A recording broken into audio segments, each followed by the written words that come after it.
Au suivant. Bonjour. Bonjour. Posez votre dossier.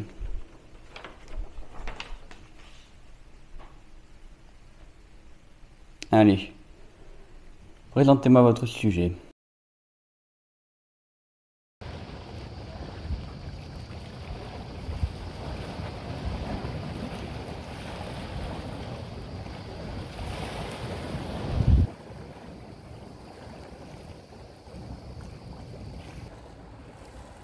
Avez-vous un but dans la vie?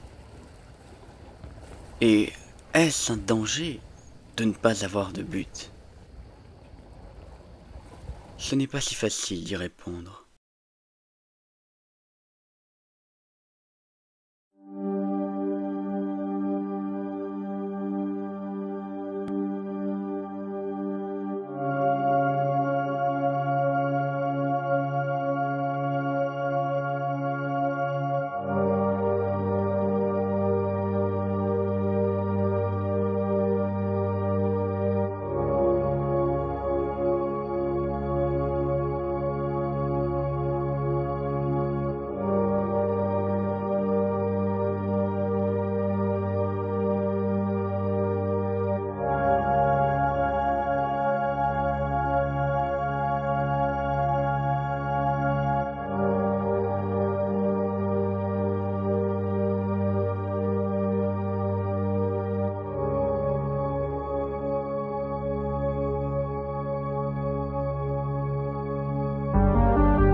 Le vide,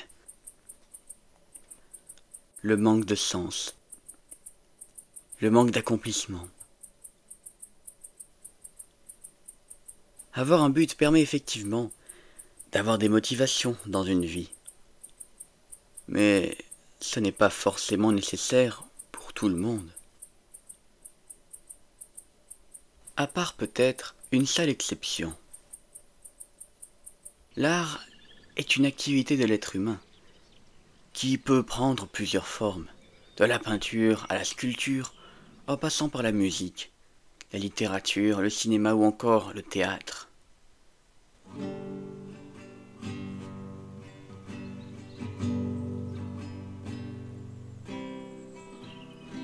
L'art est un moyen d'expression, de langage, qui permet de communiquer. L'art peut donc avoir un but, et il y a souvent, voire toujours, un but dans l'art. Ils peuvent dénoncer ou défendre une cause. Son but premier est de dévoiler la vérité. Donc oui, faire des œuvres artistiques, c'est avoir un but admirable et nécessaire. Attardons-nous un peu sur la musique. Est-ce que la plus belle des compositions a été créée dans un but précis? Ou est-ce une simple pulsion de son auteur qui a besoin d'exprimer sa créativité? À part ce cas-là, le créateur de l'œuvre exprime quelque chose, mais rarement pour dire qu'il est très fort. En fait, cela dépend de l'auteur et du style de musique.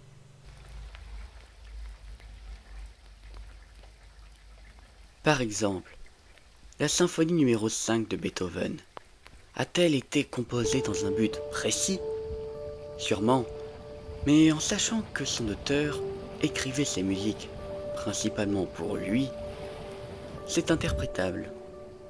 D'ailleurs, le fait que les compositions classiques les plus célèbres aient été faites dans un but qui n'est pas connu du grand public renforce le côté intemporel et éternel de ses œuvres. On s'éloigne un peu du sujet là. Ah, d'accord, pardon. Mais alors, avoir un but est-il vraiment nécessaire? Eh bien, pour certains aspects, je ne crois pas.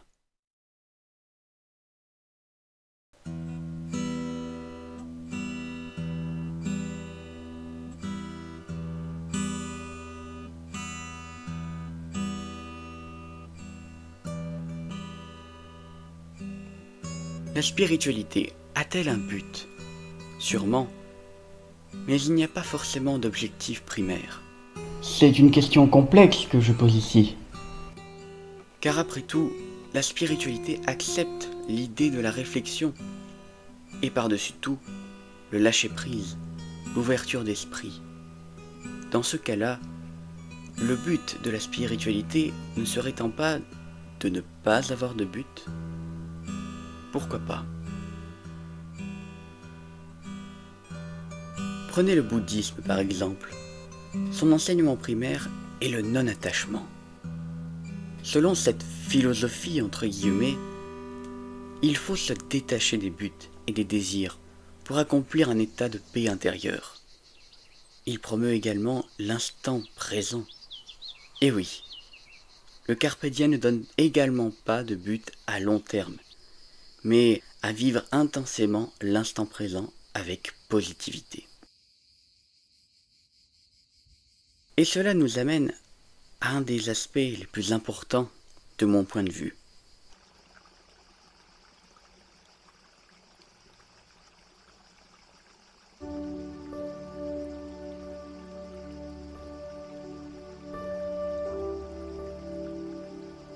Il n'y a rien de tel pour évoquer ce sujet que la contemplation.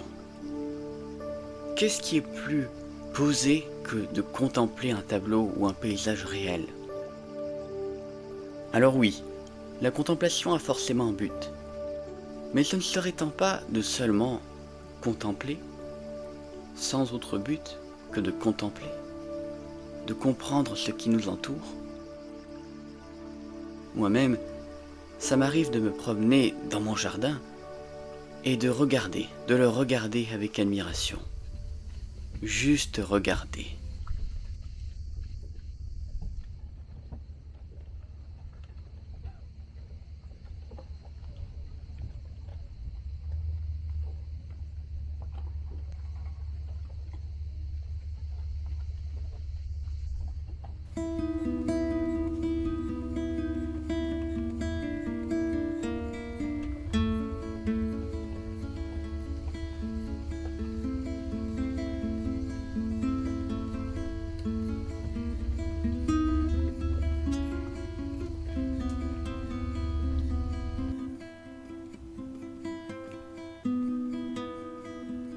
J'aime particulièrement admirer la pluie, sous un ciel pourtant éclairci.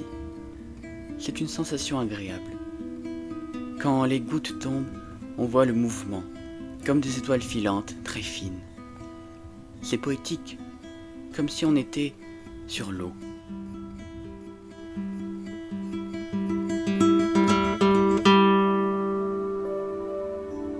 Le contraste entre nuages et ciel bleu donne un effet aéré, non étouffant. Le ciel n'est pas fermé. Cela invite à la rêverie. Tous les sens sont en éveil. La vue, bien sûr, l'ouïe avec le son des gouttes, et parfois l'orage lointain qui crée une ambiance bucolique. Le toucher, car on a l'impression d'être mouillé par ces gouttes, qui sont agréables, car ce n'est pas une grosse averse que j'aime contempler, mais une pluie d'été, une petite pluie fine. Et même l'odorat, car on a l'impression de sentir l'odeur de la pluie sur l'herbe sèche. Tout ceci crée des émotions positives qui me donnent envie de profiter du mouvement présent. Et il y a une personne qui résume bien ce thème. Sylvain Tesson est un écrivain qui écrit souvent des récits de voyage. Et ça tombe bien, puisque c'est aussi quelqu'un de très contemplatif, qui recherche toujours l'émerveillement dans ce qu'il écrit. Dès le départ, j'ai été très intéressé par le bonhomme, de par les thématiques qu'il aborde, que ce soit la nature, la montagne, les animaux sauvages, le rapport à l'homme avec son environnement. Ce sont des thèmes propices à la contemplation.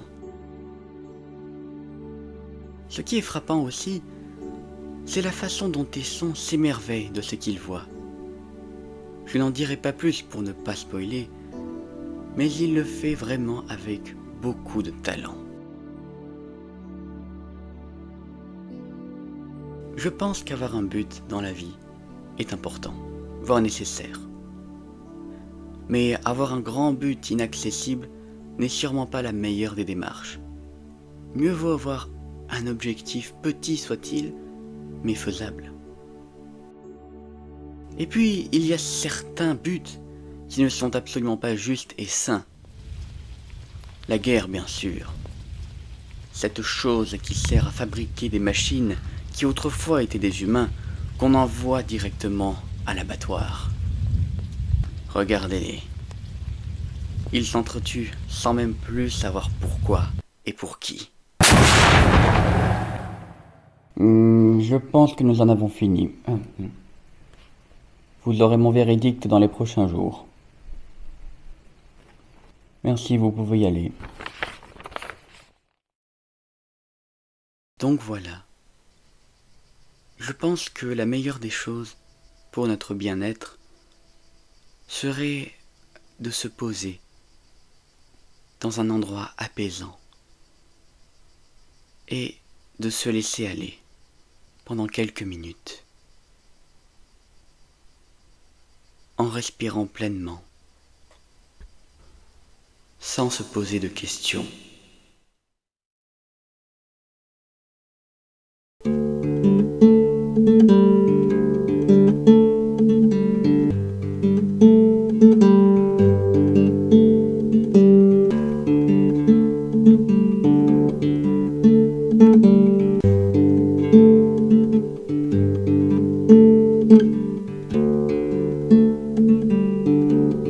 Did you know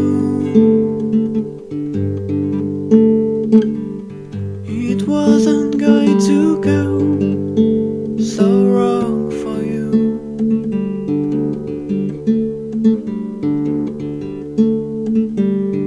And did you see it wasn't going to be so right for me?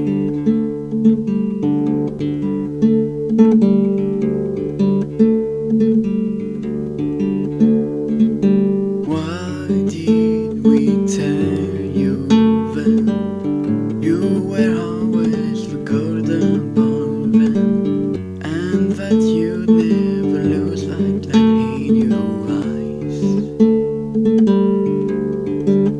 Hey you,